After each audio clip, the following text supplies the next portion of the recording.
the chairs were not facing forward? Vic, actually. What did he do? He asked us all, he asked these people to turn their chairs so that he could speak to us all.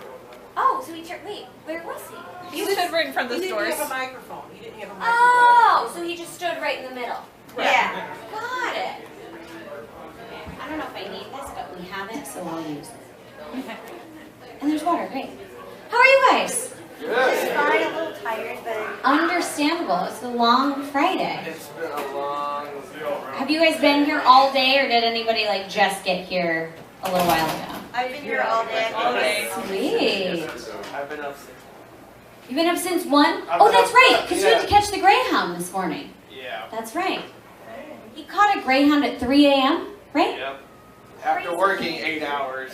Insane. Yep. I'm going to open this really quick. So in case you don't know what you're here for, my name is Cherami Leigh. I'm an actor and a voice actor for film, TV, video games, anime, and some commercials. If you work for Pier 1 or Pizza Hut, I was part of your training videos, I guess. Really? Yeah, I did a Pier 1. I don't know if they've like replaced them at this point because they usually refresh those, so employees don't have to watch the same one. Yeah, but I did a Pier 1 industrial training video, and Laura Bailey was actually playing my manager in the video. And it was a management training video, and so Laura's character was the manager, and I was the overly emotional employee. And my scene was that I was a perfectionist about how the pillows should be laid out, and when Laura tried to give me constructive criticism, I melted down. So she was learning how to deal with employees like that. So yeah, but this is a Q&A, so you guys can ask me, I mean, within reason, whatever you want. And I'll give you probably far more information than you ever wanted to know. Some of the roles that I play, I'm Asuna in Sword Art Online, I'm Lucy in Fairy Tale, I'm Lizzie in Black Butler, Patty in Soul Eater, Trix in Miraculous Ladybug, the little fox, Kwame, A2 in Nier, I'm Makoto in Persona 5, I play a couple characters in King's Quest, I'm Ikri in Horizon Zero Dawn. I'm the Quartermaster, Corporal Green in Call of Duty World War II. There's some other things that I probably can't talk about right now. Some things that I can talk about. Suzuha in Steins Gate and Steins Gate Zero, Sailor Venus and Sailor Moon, and some other characters. So, do you guys have any questions? And I'll answer them. Yes? Your favorite role of all time?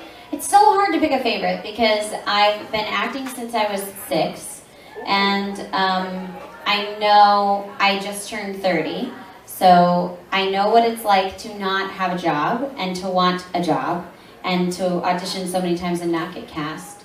So my favorite role is the very last recording session that I had because it's fresh in my mind. And I'm so happy to get to go to work that day that I just remember being there, loving my job, and I'm like, oh, that one was my favorite because it's the most recent. You can't talk to us about yet? The last session that I did right before I left was, yes, something that I cannot talk about. But before that, earlier in the day, I worked on Steins Gate, so Steins Gate Zero, other than that other project that I can't talk about. Yes?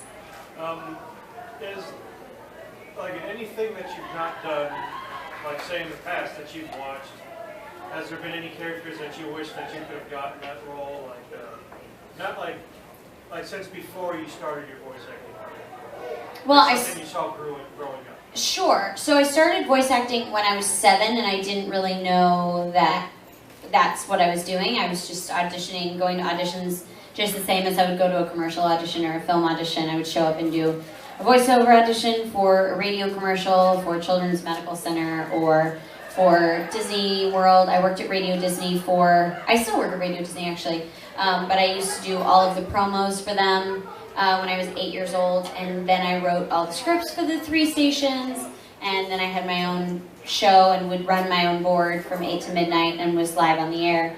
So I've been having a career in voice work since I was a kid and didn't really know that I had a career in voice work because I was just looking at it as being an actor. So yeah, there were many things that I auditioned for that I didn't book. There's a long list of things that I would have liked to have done. There's a bunch of cartoons that I loved, a bunch of films that I auditioned for, and a lot of them never came out, and some of them did. I auditioned for Harry Potter when I was a kid, which was really cool. But obviously I'm not British, so that kind of kills that. There's a Peter Pan movie that was done in the early 2000s. I think Jeremy Sumter was Peter Pan. And I was really close to getting that role, and then I was too short for Jeremy Sumter, which is fine, whatever. But as far as like cartoons, man, there's been a lot of Disney movies that I've auditioned for that I thought would be really cool. There's been some animes that I thought I would love to work on, but no matter what I have auditioned for and really wanted to do when I saw the finished product, my voice or my look or the way I was playing that character didn't fit in the whole project they were working on. And I think that's really important to recognize when you're an actor. Yes, you really want to get the job and you're like, I would be the perfect fit and I would love to do this and I'm great in this character. But then when you see the finished product, you've got to look at the height of all of the people that you're casting with. When it's voice work, you've got to make sure that you don't sound like any of the other actors in the show. So sometimes you might be the best actor that goes in for the role, or you might have an interesting take on the role, but unless they have the ensemble and the cast to fit with your portrayal, they've got to go a different direction. So when I see the finished product, I'm like, yeah, my vibe with this character just didn't fit. So there hasn't been anything that after I've seen the project, I've gone, I would have been a better choice. I'm like, yeah, no, if they'd done it a different way, I probably could have done this role, but the way that they wanted to make this movie or do this animated project, there was really no place for me in the way that I would have played this character. Or a video game in the way that I would have played this character. There's been a ton of projects that I've auditioned for or haven't auditioned for that I would have loved to have worked on. That happens very regularly, where you watch a show and go, oh, it's such a fun character, I want to do that. That's really fun, I could do that. That'd be really great. I've never auditioned for any of the superhero movies. I'd love to do that. I think that'd be great fun.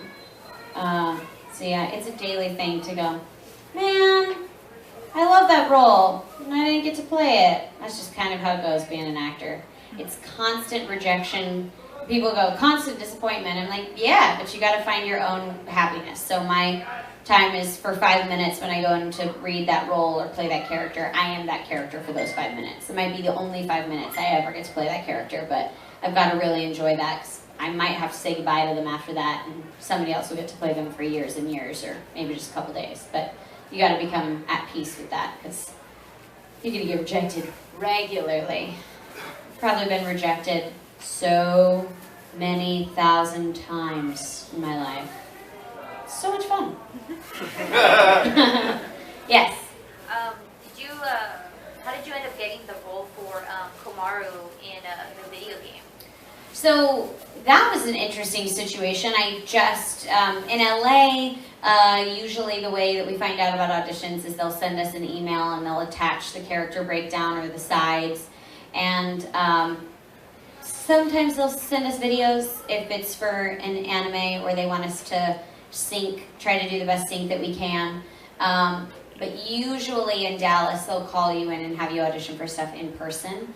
So for that one, I just got an email from Bang Zoom. They said, we're auditioning for this video game. They did not give me context. I had no idea what it was for, and told me a little bit about the character.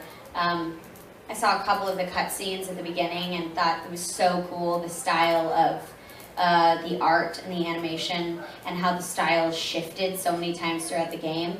And so they wanted me to try to match as much as I could with the cutscenes.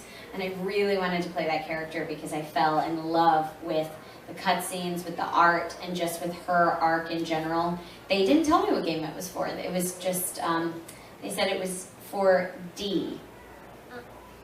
That was it. Helpful. Just D. Yeah, a lot of times when we are working on video games, we're trusted so much with top secret information that we'll get random code names. I think my Horizon Zero Dawn code name was Magic, and then sometimes it's just letters. for Nier, the code name was XYL. Helpful. It's usually something that's gonna like throw us off. Sometimes it's animals. There's been a couple of times they're like, "You're working on a panther." You're like, "This is a game about space." Okay. And you have to sign an NDA that's like, if you tell anybody about this, we can kill you. They don't say that, but they're like, you will owe us this large sum of money that we're like, we don't even have that. And they're like, well, then don't break this NDA. So yeah, all I knew is I was auditioning for a game called D, and for this character called K, K-A-Y.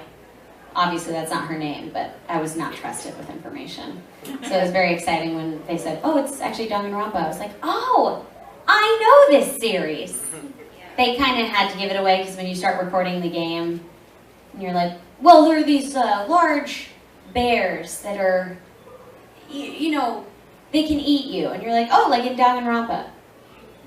Actually, it is Danganronpa. You're like, okay, don't try to talk us around in a circle to protect an NDA. Just let us know. How come they didn't put you also in that little episode? Oh, in the animation? Yeah, I didn't like the other voice actors. So when we were recording the game, it was totally top secret. Nobody knew we were even working on the game. And at the very same time, they were working on the anime in Texas. So we were recording the game in LA. They were working on the anime in Texas because it's 2 different companies, 2 different licenses.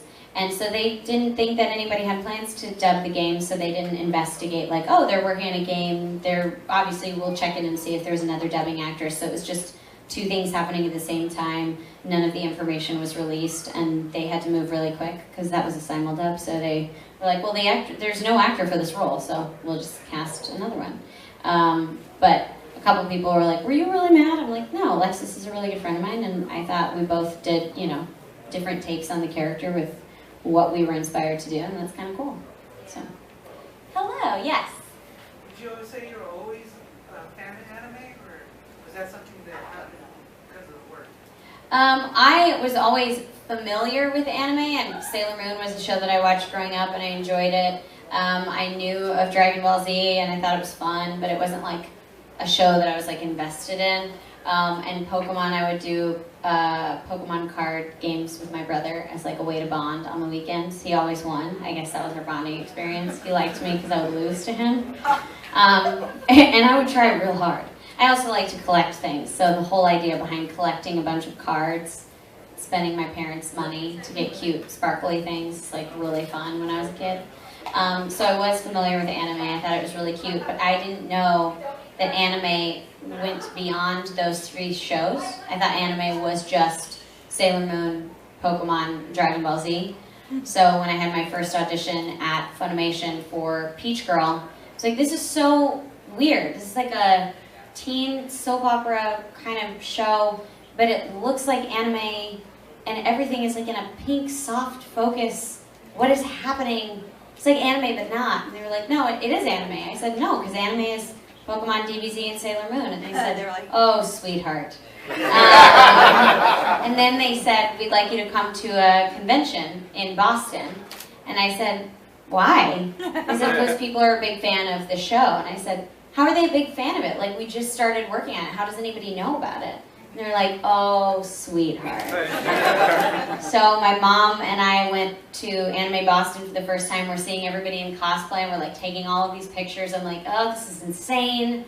And all these people were like wanting autographs. I'm like, you don't even know you don't know who I play. They're like, oh my gosh, your voice is perfect for her. We've never even met you. We're just hearing you talk. You sound perfect for her. I'm like, thank you. How do you know her?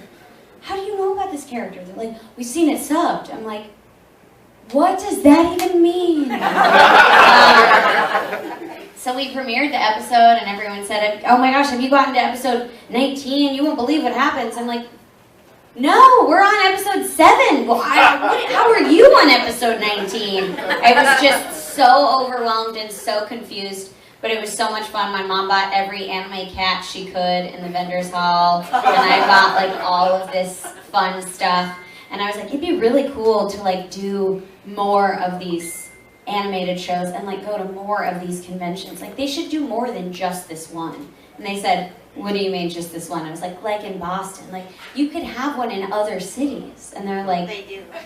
oh, sweet Cherami. And so then when I started going to more conventions and realizing that there's like a convention in every weekend, multiple conventions a weekend all over the world, I thought, huh. And they kept like inviting me to audition for all these anime series after that. And I was like, you guys are producing anime at like such a rapid rate, you're gonna run out of shows. And they said, we'll never run out of shows. Now I've been dubbing anime for like 10, 12 years, and we're still not running out of shows. If anything, they're producing it faster, and there's more and more shows all the time. It's crazy. And I still walk around in the vendor's home like, who is this adorable creature? And they're like, this is from this show. It's very popular.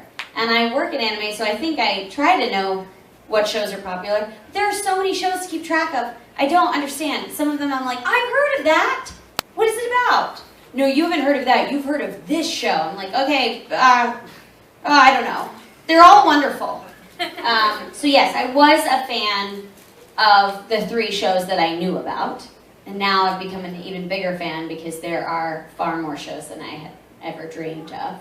And so many different like subgenres. I mean, it's overwhelming. So yeah, now I'm like an even bigger fan than I knew was possible. Which is pretty great. Any other questions? Yes? How did you get cast as a Makoto? Oh, in Persona 5. So that was an interesting situation. I got a very cryptic email from someone that said, hi, we like your voice. We would like you to be in a game. Would you like to do it? That's it?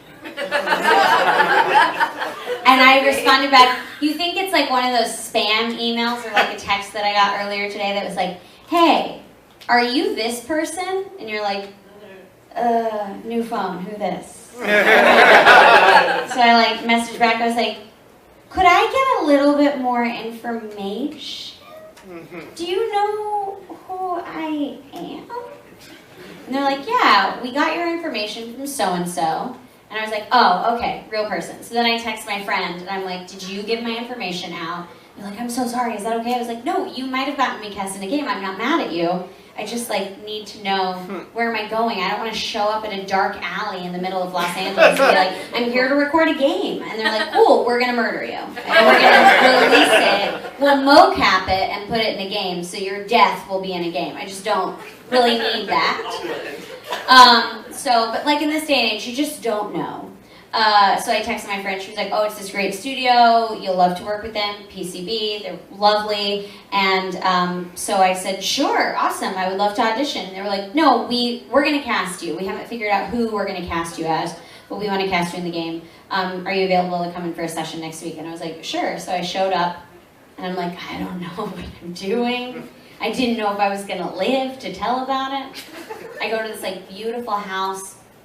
They have a studio in their home. It's so lovely. And they said, so we're working on this game called P5. And I was like, oh. And in my head, I'm like, I wonder if it's part of the Persona series. Don't ask too many questions. You don't want to get fired. And I was like, sounds interesting.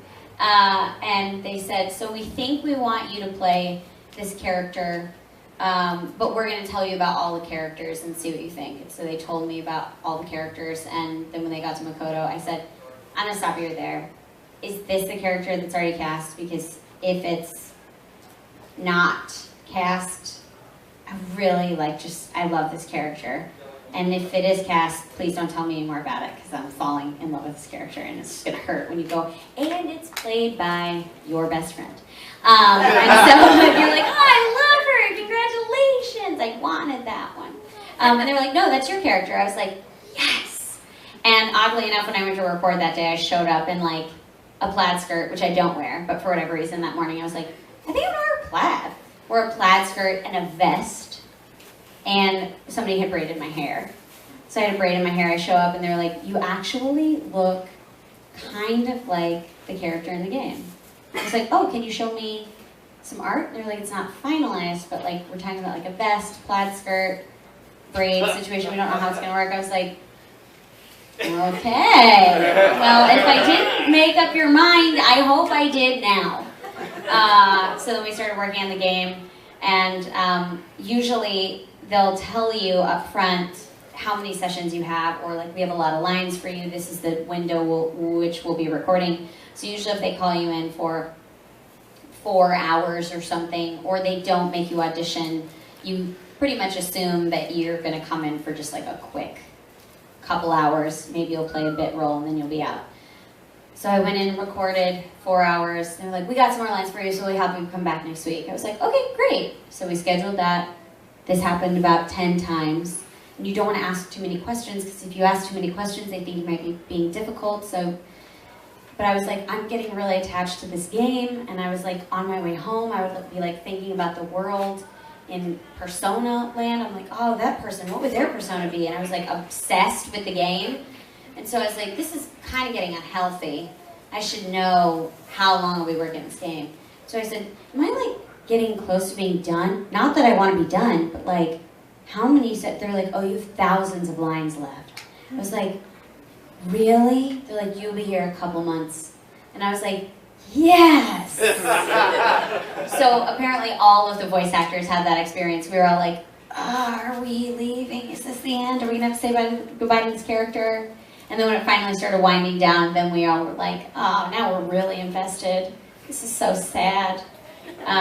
But we, at least I never thought Persona 5 would be as well received as it has been. I mean, I think all of the Persona series has been pretty popular, but like I was talking to someone today, they said, yeah, it's always been kind of like an underdog. And like this year, friends of mine that are not really aware of RPGs, they're only like aware of like the big like Halo, like Call of Duty, Horizon, the big games. They're like, Persona 5, yeah, that's a sweet game. It's like, yeah, I worked on that.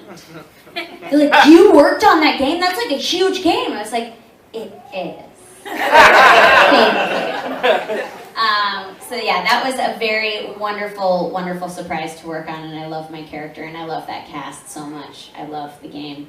Makoto is very similar to me in her struggle to, I think, kind of be like perfect, even though there's no such thing as perfection, and you don't want to do the wrong thing, and then you realize we're all living in a world full of gray areas, and the right and wrong, that line gets blurred a little bit, where we have to really know who we are as people and make these decisions and not let people tell us what to think, because I think that can become a tricky situation. So that's what I really loved about that game, working with her. It's really fun, and it's really pretty too. It's nice to look at, which is helpful if you're going to play a game for hours and hours and hours. It would help if the graphics weren't like gross. You know? Any other questions? Yes. So those bloopers in SAO. Okay, yeah. Are you mad at me? No. Okay, good. Are you mad at anybody? No. Okay, good. You like the bloopers? Yes. Oh yeah, Sweet. that's funny. Should open. How much of that was you guys' idea? How much was the director's idea? Okay, so the real answer here is like none of the bloopers I came up with on my own. All of my bloopers were the director saying, hey, let's do this. I think there was one blooper, I don't know if it got in, but if it's me like ragging on Bryce or ragging on Todd, those are me. Because like, I can't do that in real life, but they're my friends. So like, there was one thing, Todd's character, if you guys have seen it, he like licks my character's face. And so they were just having me watch it, but they kept the track on. I'm a very expressive person when I'm watching the animation. And so they were recording it just to see if I would have a reaction. And I was like, oh, Todd, that is disgusting, you sick human being. And then they had recorded it, and I don't think that got in, but it was pretty awesome. And then they kept the track rolling, and I was like, I'm texting him later and letting him know I'm very disappointed. And, so there's a couple of things like that where Bryce will say something, and I'm like, Bryce, I'm still talking, because if the line's running a little bit long, we have to take some stuff out, and I'm talking as fast as I can, and Bryce has already recorded. So he'll jump in just because his line is there. So there's been a couple of times where he'll be talking away, and I'm trying to finish my line. I'm like, Bryce, can you respect me because I'm acting, please? I'm just trying to do my job. So those are the only ones that are my idea. All of the, like, Urban Dictionary lingo is Bryce's contribution, 150%, and you can talk to him about that later. Everything else is the director. And then there were repeat jokes from previous seasons that they like wanted to bring back in. I don't know about that with the other actors. The reason I ask if you're mad about it, I had someone come up to me in New York that was furious with me, and a handler was concerned about my safety because he was so angry. He was shaking, and he was like, I'm just so disappointed in you specifically because you should have been the one to know better. And I was like, oh my gosh, and Robbie Damon was sitting next to me, and he goes, I'm gonna put my hand right in front of you, and if I push you, it's toward the ground because he's going to shoot you. And I was like, what? And he's like, just keep smiling. I'm like, oh my God, he got very protective. And of course nothing happened, but Robbie was like, dude, I'm gonna need you to like step back from the table. Because he was like leaning into the table. He's like, I just have to tell you something. And I was like, you can tell me from here. Robbie has seatbelted me to this chair. So now anytime anybody's like, let me talk to you about the bloopers, I have a little bit of like anxiety of like, are you mad? Because it wasn't me. He said that in the very beginning when I said, here comes the bloopers, fill in the blank word, that I was saying derogatory things about the fans, which I would hope if anyone would know me at this point, I would never in any stage of my life ever say anything derogatory about any human being, much less you guys, because I love you guys. But I was like, oh, that's not how that was meant to be said. He was like, you should never use that word. And I was like, well, I mean, I was just reading a line. He was like, you should have told them no. I was like, okay, next time I will voice the concern that we be nicer during the bloopers. And I said that in a panel. Everyone was like, no! I was like, oh my God, I'm gonna get murdered if I like tell them no more bloopers. And I'm gonna get murdered by some if I say, like, we should not do the bloopers or we should do the bloopers. I'm gonna be the person that takes the responsibility. Either way, it's just wrong. But I'm glad you enjoyed them. Because they were supposed to be funny. For some. Any other questions? Yes. So you had said you had watched Sailor Moon before when you were little. Yeah. Who was your favorite character? Great question. So my favorite character was Chibi Usa because she was the shortest one. And do any of you guys do this? You watch the character and the character that you relate to the most, where you're like, that's who I am. I was always the shortest in school and the shortest in my class, so I was like, who's the little tiny one that always looks like a child? That's me! And so that's who my favorite was as a kid. And then when I got cast as Sailor Venus, I was like, we don't really have that much in common. And then when I started investigating, and I was like, oh my gosh, we really are like the same person. We have a lot of things in common.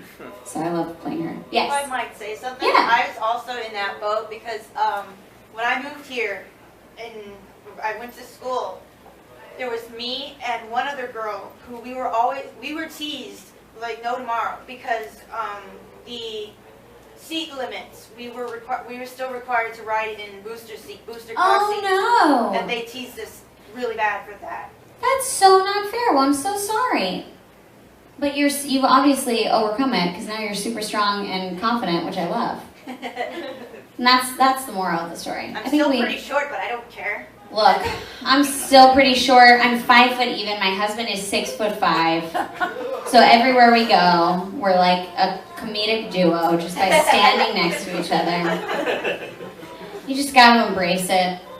And I can still put my suitcase up in the overhead compartment on a plane by myself. And every time I make it happen, it's a mini victory for me. So we take what we can get. Any other questions? Yes. Longest day recording session? What was your longest recording session? Ooh. Okay, so longest day just recording, not counting like auditions or singing auditions or writing or traveling, just recording. Yeah, you have the role and longest day. Oh, just for one character. Yeah. So the longest I've ever recorded for one character has probably been 8 hours for voiceover. Wow. The longest probably, I don't know, my mom would probably, when I'm on set, I just like forget how long I'm there, like 16 hours, would you say? Yeah, so 16 hours on a film would probably be the longest time filming. It was like 8 in the morning till like 2 or 3 o'clock. 8 in the morning a.m. Until 2 till 3 a.m. o'clock in the morning. Yeah. Dang. So that was a long time. And then, but then when you're an actor, you never just do, if you want to make a living at it, you're never just, I only do voice work, or I only do commercials, or I only do film, or I only do plays. Most of them are supplementing with doing a little bit of everything, or they're doing writing, plus they have other part-time jobs on the side. And then they have acting classes.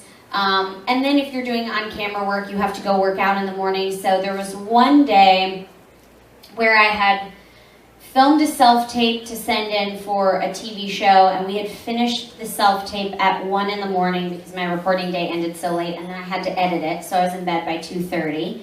And then I had to go meet with my trainer, who at the time was Lou Ferrigno Jr., so I had to go work out with, I call him Baby Hulk, he doesn't appreciate that. So I had to go work out with Baby Hulk at 5:30, so I had like 3 hours. And then I worked out with him, went straight to my job writing at Radio Disney. I was writing for like 4 hours. I had to get my stuff done there. And then I had a bunch of recording sessions. And then I had to get all this stuff done, knock out some auditions. So that was pretty straight through. And then I had to get on a plane that night to go to a convention. So I took a red-eye out. And then when I landed, I had to do more auditions. So that's like, that day has happened a couple of times. And that's pretty insane. And sometimes when you're like working on an audiobook, like projects you can't control when they come up. So they'll say, we have to knock this out in a week. And you're like, cool, I've already committed to work on this project that has to be done in a week. So let's see how we can make this happen. Otherwise, I'm gonna be released and fired from one of these projects because I can't do them. Because I can't be in 2 places at once. So sometimes you'll say, all right, I can give you guys 8 a.m. to 5 p.m. and I can give you guys 6 p.m. until 11:30 p.m. Does that work? And then you fit in other sessions on lunch breaks or whatever in between. Sometimes that's like 1 or 2 weeks, and you do what you have to do to get it all done. And then by the end of the week, everyone's like, are you tired? You look a little tired. I'm like, no, I'm good. I don't know who I am anymore, but I'm good. So sometimes scheduling is crazy. And then there are days where you'll be sitting at home going, am I ever gonna work again? There's no auditions? I must have upset someone. And you think back of like everybody that you've talked to in the last 2 months and everything you said, and you're like, no, that can't be offensive. I said their cat was adorable. Maybe their cat likes to be scary. Oh no, they're probably mad. So yeah, that's probably the 2 sides of being an actor. You're either crazy busy or you're afraid you've upset the entire world. I've been blacklisted. Yes, exactly. Always. Any other questions? Yes. What was your most memorable recording session? Ooh, there's been so many, but I had one day where I remember thinking, this is a really cool day. And it had been just a really cool week. I was doing mocap for Horizon Zero Dawn, and I was working with Ashley Birch and Victoria Atkin, and we were at Sony Studios, and we're all in this mocap studio, and the head of the studio came in and said, you know, we've actually never had 3 women in a studio by themselves. Usually it's like 1 girl and like 5 guys, but we have no men in this room. This is all women. And we were like, yeah, and we're warriors. And he was like, you guys are not scary when you do that. And we were like, yeah! We're all like under 5'2", wearing like these like brightly colored rainbow suits with like crazy foam balls on our faces. And we're like, yeah, we're strong. And then when they say like, this is a really cool thing, we're like, that is so cool! Guys, we're so cool! They're like, oh, we look like children. So that was a really cool day. And I couldn't tell anybody about that, so I would do like a mocap day, and then I was recording Sailor Venus later in the week. I had started working on Boruto at that point, so I'm like, this is crazy. I'm working on 2 like iconic anime, and I'm doing this like incredible game, and with all these incredibly powerful women. And then later that week, I had a day where I recorded some anime in the morning. I had gone to Radio Disney for a meeting, and they gave me a 5-year plaque that I had worked for Radio Disney, and so I got this like cool little ceremony. And then I went to record a really fun boy character that sang this Broadway song for a Disney show called Goldie and Bear, and I was a billy goat. And then I left there, raced across town, and did mocap and voice work for Call of Duty World War II. And so that was 1 week. And I remember at the end of that week, I was like, I have been an anime superhero. I'm like an anime legacy kid. I am playing this amazing warrior character. I'm in Call of Duty. And I'm playing a billy goat on a Disney Channel show, and I'm singing. And I'm like, this is the weirdest and coolest week ever. And I had 2 film auditions that week. And that was a week where I left. I was like, I'm a working actor, and I feel really good about my life. And I think the following week, 2 jobs fell through. I thought I was going to get to do, and they're like, oh no, actually we're moving with another choice. And then one of the callbacks, they're like, we think we're going to book you. And they're like, actually, we think we're going to go with a name. So you go from like, this is amazing, to like the following week, everyone's like, actually, we don't like you anymore. Last week was a good week for you. Just take that and hold on to it, because this week, nobody wants to be your friend. So it's that constant roller coaster of, you're like, yes, I'm awesome. And then the following week, you're like, nobody cares who I am, and nobody knows what I do, and they all hate me. But that was a really cool week. That was really, really exciting. Any other questions? Yes?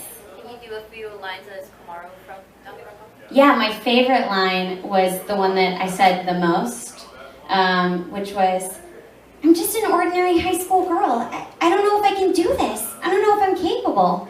And after she said that 30 times, my inner monologue, which I guess it isn't an inner monologue if I say it to the director, but it was, she's totally like killing this game and owning everybody. You can do it. You're an ordinary high school girl and you're awesome. And so I felt like I had to give Komara that little pep talk the whole time. And I love the scene with her brother, where I got to talk with Bryce, where she's like just wants to know that her brother is there. Bryce wasn't recorded yet, so that sucked. So I just imagined that he was there supporting me. Oh. Yes? What are some of your favorite lines of all time? Ooh, that's really hard. I try to think about that while I'm recording and be like, if anybody asked me to say a role in this character, what would that line be? And then I forget. There's just, the thing that sticks out more than lines are like the scenes. There's a scene, I don't want to spoil anything, but it starts tomorrow on Toonami, so definitely check it out, and the manga's out. But there's a scene with Naruto and Sarada, and also Sasuke and Sarada. They're just getting to do scenes with Naruto, Sasuke, and Sakura. It was kind of like man, I'm doing a scene with these like really cool people, and the writing is really great, and I love this character. And so those are really great scenes. There's some great scenes in Fairy Tail with Lucy and the Celestial Spirit King, with Loki, and the Aquarius scenes, and there's been some incredible scenes working with Sailor Moon, one of the more recent ones that I remember. Amanda Miller, who voices Sailor Jupiter, is one of my really good friends, and there's an episode where she and I are fighting because we both have a crush on a teacher, and so obviously you fight it out, and so we were fighting, and then at the very end of the episode, you know, because it's Sailor Moon, I'm not really spoiling anything, you guys know we stick it out and we're still friends, we're like, look, maybe we shouldn't throw away a friendship over a guy who might not like either one of us. And I think that's probably a good choice. So that was a really fun, really sweet scene. There's been a great many in Sailor Moon as well. I love working on Sword Art. Sword Art was very special to me because my background is in film. I started doing film work and then got into voiceover, and now I love doing both. And the director of Sword Art Online likes to make things very real and very cinematic, and so felt like I was doing a film performance that was being captured on voice work, and he wanted to get all of the subtleties in with the animation, so that was really fun. I remember when Bryce and I saw the cabin scene in the first season, we were like, man, this feels like real, and we weren't even in the same room with each other. How did Alex do this? And then I worked with Alex on a project that I'm so excited about that I wish I could tell you guys about. And I've been asking them for like 4 months now when we could talk about it, and they won't tell me. But it was such a fun project, and every day I went to work, I was like, I feel so proud of myself, and I feel so proud of the work that I'm doing. And I have a lot of really cool lines. It was like a very, very exciting performance and a very exciting role to play. So that kind of stuff happens all the time. And that's why I say, like, every time I get the opportunity to go work, I'm just so grateful to get to work, because on the days that I'm not working, I've loved being an actor and I've loved this business since I was 5 years old. So on the days where I don't get to do that, I'm just like kind of mad that somebody else got to. I see people posting their booth selfies and I'm like, I want to go play today? That's not fair. So anytime I get to go work, I'm like, man, someone did not get to go act today and I did. So if I'm not going to be grateful for this, I better get out and give somebody else the opportunity. So if I stop enjoying it and I stop being grateful, then I need to stop and get a new job, because someone else is ready and waiting and wants this. So I have way too many fun lines. Yes? What did you think of the character Lucy Hartfilia when you first got the character bio compared to now, since you've done so many episodes? So when I first saw the character bio, I was like, I'm not auditioning for her because I think she's a really cool character, but I don't think that I have a shot of getting cast. So I'm like, I'm not going to bother. I really want to work on the show, and the stakes would be too high if I auditioned for Lucy and didn't get it, because I think she's really cool and I just don't think I'm right for it. So I read for Happy and I read for Urza. And then the casting director was like, you gonna read for Lucy? And I was like, I mean, don't do this to me. You know I'm not getting the job. I know I'm not getting the job. So like, why have me audition for something for a character that I really like when you know I really want to be in Fairy Tale and I don't have a chance?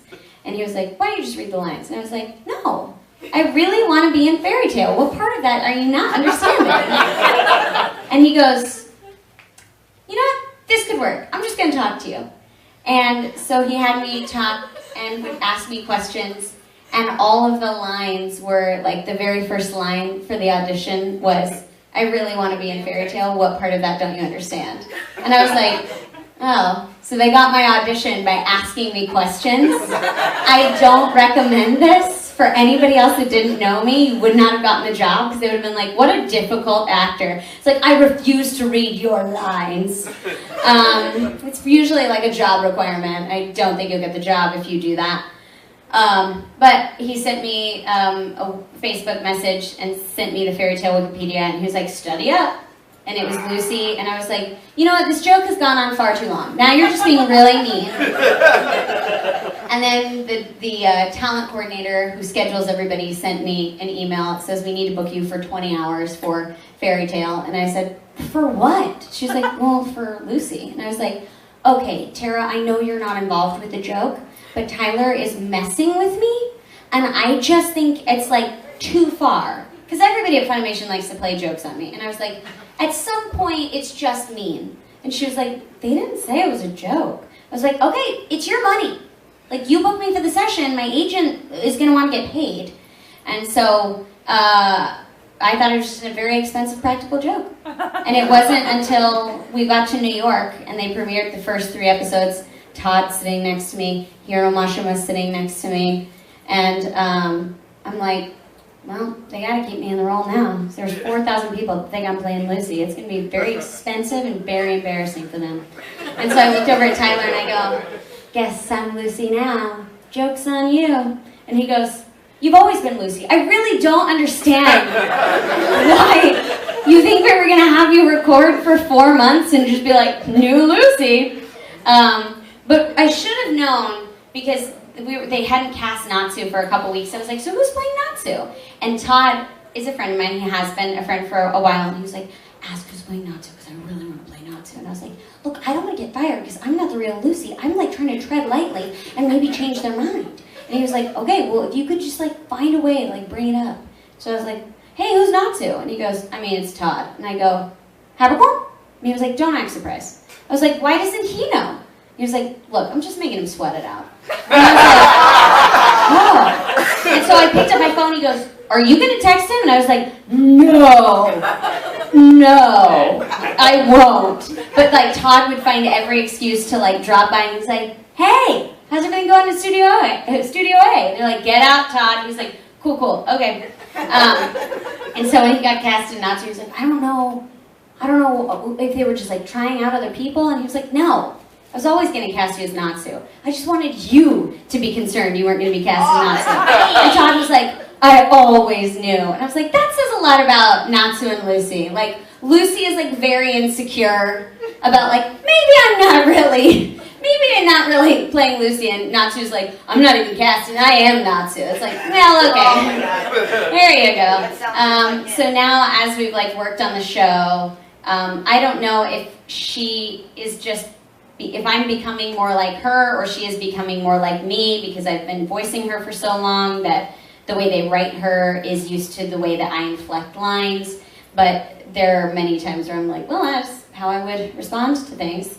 I just don't understand, but this is kind of true for all anime. I don't think fighting in a towel is a good choice. I don't think it's appropriate fight wear. It's not really practical. I feel like the straps might need to be a little bit thicker and the skirt might need to be a little bit longer, just for your own ability to fight more securely. But I know that every time I bring that up, some guy's like, that's the whole point of fan service. I'm like, look, I understand, that's why it's animated, but if it were a live action version, it would not work. It just wouldn't.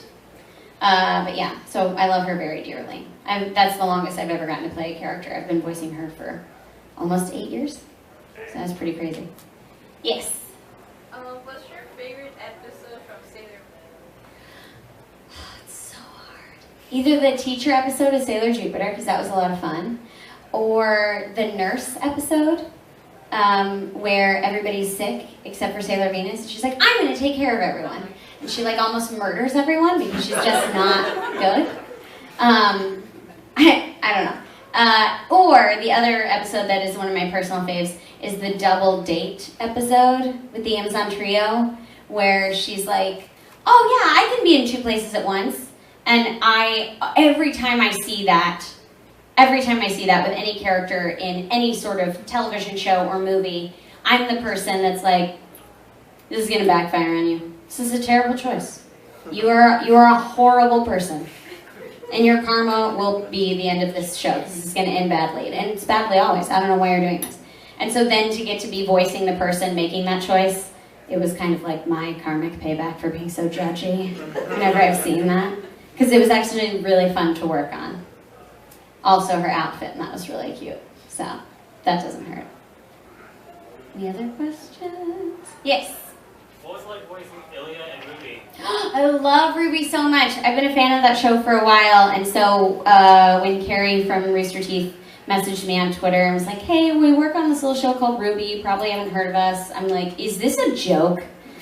And he's like, we'd like you to audition for a couple roles. So I auditioned for Ilya and one other character, and I loved Ilya so much. I thought she was written so well. Rooster Teeth is so smart with the way they write characters. They're so great with the arcs that they allow them to have, with the pace. I think every character has like such a nice foundation and like great little secrets, and they seem very fleshed out. And so then as Ilya's story became even more defined, I was so happy, and it was so much fun.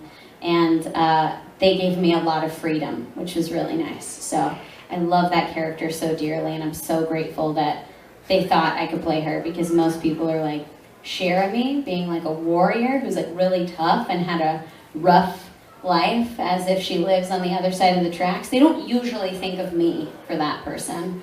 So I was pretty stoked that they let me do that. And most people, when it first came out, they were like, I think it's Cherami, but there's no way that she's that angry. And I was like, oh, there is. So that was really fun. Yeah, that was really cool. Yes. Are you Liechtenstein? Yeah, in Italia. I think I've asked Chuck Huber the same question, but where did you take the inspiration for the accent? Great question. So Liechtenstein is a very tiny country, and it is bordered by a lot larger countries that have more defined accents. There's a website that our director Scott Sager found where people from all over the world record the same couple of lines, and they put it into a database. And then they say, I'm from this part of this country, and this is what our accent sounds like. So he listened to all of the accents in those countries and was like, this is what all of them sound like, so I tried to separate what is the predominant sound for these accents and make a choice that worked with the character. So for Liechtenstein, he said, here's the problem. Depending on what country it's bordered by, that's the accent it assumes. It doesn't really have its own accent.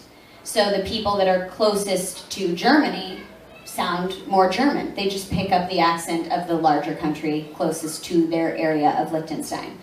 So we listened to all of the different accents, and we're like, oh, we'll pick this sound from this area, we'll pick the A sound from this area, we'll pick the consonants from this area. So it's sort of like the United Voices of Liechtenstein. That's cool. But if you go to Liechtenstein, no one will probably sound like me because I took a little bit of all of the areas.